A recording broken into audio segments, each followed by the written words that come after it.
اپنی زندگی میں اللہ کی مدد کی طرف بڑھیں، مالک کی مدد کا حصول اختیار کرنے کی کوشش کریں، اللہ کے ساتھ اپنے آپ کو جوڑیں۔ اگر اللہ کی مدد نصیب ہو، یہ جو ہم جتنا ڈرتے رہتے ہیں، سہمے رہتے ہیں، پریشان رہتے ہیں کوئی کیا کر دے گا، ہمارے ہاں نا ہر شعبے میں معاذ اللہ ایک مافیا ہے، الا ماشاءاللہ۔ وہ مافیا کہتا ہے میرے ساتھ ملو گے تو میں چلنے دوں گا، ورنہ میں نہیں چلنے دوں گا، مارکیٹ میں آ ہی نہیں سکتا فلانا بندہ، کیونکہ یہاں ہمارا قبضہ ہے۔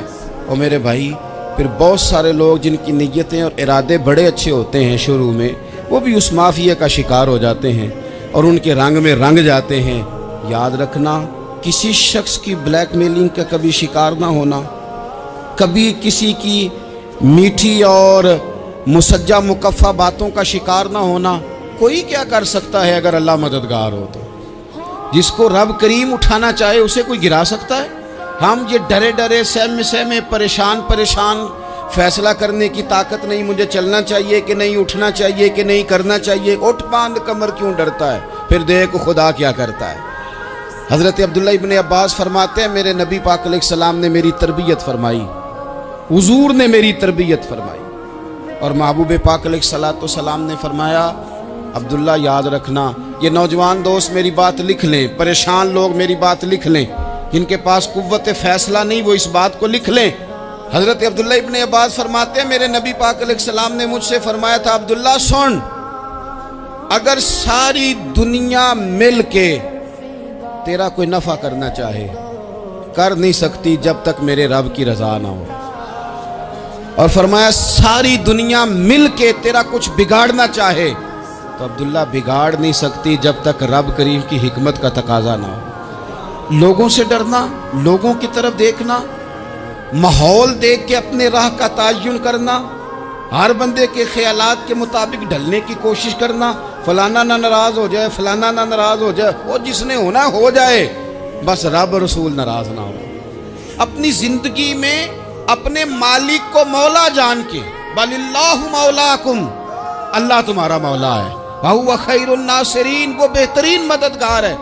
توجہ جب بھی کریں رب کی جانب کریں، اپنے دل کا قبلہ درست رکھیں، سوچوں کے زاویے سیدھے رکھیں۔ میرے بھائی مالک جب بندوبست کر دے نا، جب مالک بندوبست کر دے پھر ایسا بندوبست کرتا ہے کہ لوگوں کے پاس نا چارہ نہیں رہتا۔ حضرت مریم رضی اللہ تعالی عنہا پاک باز تھیں، مسجد میں رہی تھیں، پر مالک کی حکمت کے تقاضے بڑے عجیب ہیں نا۔ پھر جناب مریم کو اللہ تعالیٰ نے بغیر شوہر کے اولاد عطا کر دی۔ یہ بات ہی ایسی تھی، وہ کسی نے کہا تھا کہ مخلوق تو فنکار ہے اس درجہ کے پل بھر میں سنگے در کعبہ سے بھی اصنام تراشے، تم کون ہو کیا چیز ہے داغ کبابی، لوگوں نے تو مریم پہ بھی الزام تراشے۔ تو لوگوں نے کہا کدھر سے لے آئی بچہ، تیرا باپ تو ایسا نہیں تھا، کہاں سے لے آئی؟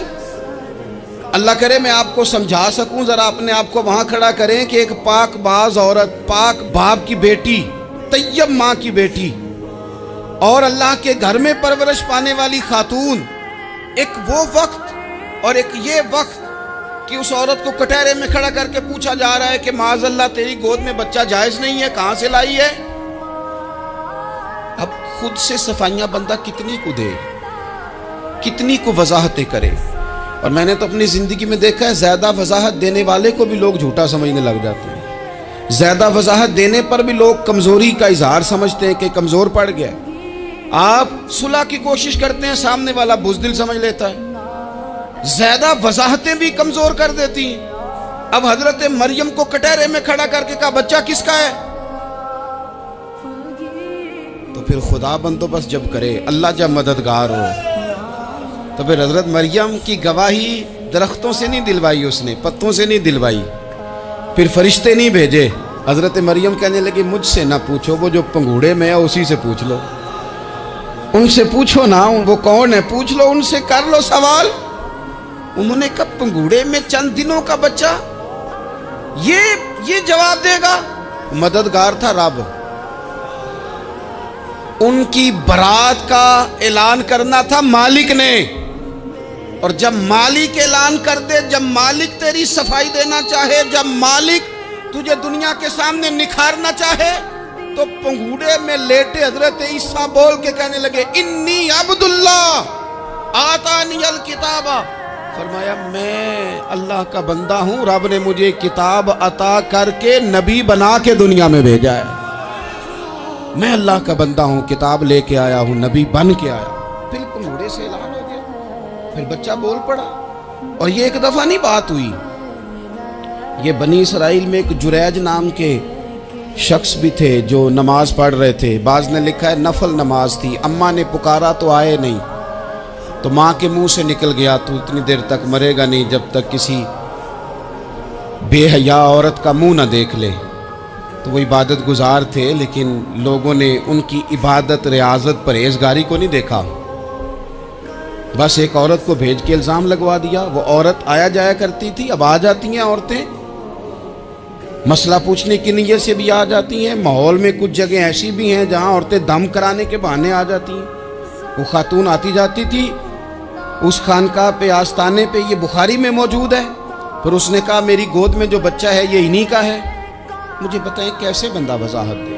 حالات خراب ہو گئے، لوگ کٹیا جلانے لگے، ماحول اور طرح کا بن گیا۔ میرے نبی پاک علیہ الصلوۃ والسلام فرماتے ہیں پھر اس رب کے بندے نے کہا مالک تو کریم ہے، تیری مشیت کا تقاضا آیا جو میری ماں نے جملے بولے تھے، پر اب میں وضاحت دینے کے قابل نہیں رہا، اب تو ہی کرم کرے گا تو دروازہ کھلے گا۔ تو وہ چند دنوں کا بچہ پنگوڑے میں بول کے کہنے لگا میں اس درویش کا نہیں، میں تو فلانے چرواہے کا بچہ ہوں، وہ جو بکریاں چراتا ہے۔ رب کی مدد کو پکاریں، اپنے ساتھ اپنے مالک کی مدد کو شامل کریں، تھوڑے رزق پر بھی گزارا اچھا ہونے لگ جائے گا۔ سارے لوگ آپ کو گرانے کی تدبیریں کر رہے ہوں گے اور مالک آپ کو عزتیں عطا فرما دے گا، اس کی بارگاہ سے حکمت کا تقاضا اور ہو جائے گا۔ ہم نے ساری زندگی لوگوں کو راضی کرنے میں گزار دی، ساری زندگی بڑھاپا آ گیا بچوں کو پالتے، اور بچوں نے آخری عمر میں کہہ دیا ابا اگر کوئی ڈھب کا کام کر لیتے تو آج ہمارے دن بھی پھر نہ جاتے۔ ساری زندگی گزار دی بہن بھائیوں کو راضی کرنے میں، ساری زندگی گزار دی ذمہ داریاں اٹھانے میں، ان کو 99 دفعہ دیا، ایک دفعہ نہیں دیا تو انہوں نے کہہ دیا تو نے تو کبھی دیا ہی نہیں، تو تھا ہی نہیں۔ ساری زندگی محلے داروں، علاقے والوں کو راضی کرنے میں گزار دی۔ اور میں نے ایسے لوگ بھی دیکھے دین کے لیے وقت گزارا، لیکن جب بڑھاپے میں دانت کام نہ کرتے تھے تو وقت کے مفتیوں کو بھی مسجدوں کی کمیٹیوں نے کہہ دیا اب آپ کی سمجھ نہیں آتی، ہم نے خطیب کو یور رکھنا ہے، نہ دیکھو دنیا کی طرف، دنیا رلا دیتی ہے، نہ راضی کرو بندوں کو، بندے تھکا دیتے ہیں، نہ پیچھے بھاگو ہر وقت دنیا داروں کے، یہ انسان کو کمزور کر دیتے ہیں۔ وہ تو کریم ہی بڑا ہے، 2 آنسو زمین پر بعد میں گرتے ہیں، بندے کے گناہ سارے پہلے معاف فرما دیتا ہے۔ اللہ کی مدد کا حصول، اپنے مالک کی مدد کی طرف بڑھنا، آپ کو بدر کی جنگ بھی یہی درس دے گی، آپ کو احد کا میدان بھی یہی سبق دے گا، فتح مکہ بھی یہی سبق دے گا۔ میرے دوستو جب رب مدد فرمائے، جب اللہ مددگار بنے، دوستوں سے ایک بات اکثر کرتا ہوں، میں کہتا ہوں کہ جتنے درد سے آپ امیر کو اپنی کہانی سناتے ہیں نا، اور جس طرح آپ کے آنسو بات کرنے سے پہلے گر جاتے ہیں کہ غریب ہیں، بچیاں ہیں، کاروبار نہیں، او میرے سنگیو، اس سے آدھے آنسو اپنے رب کی بارگاہ میں بکھیرو، اس کے حضور عرض گزار ہو جاؤ، اس سے طلب کرو۔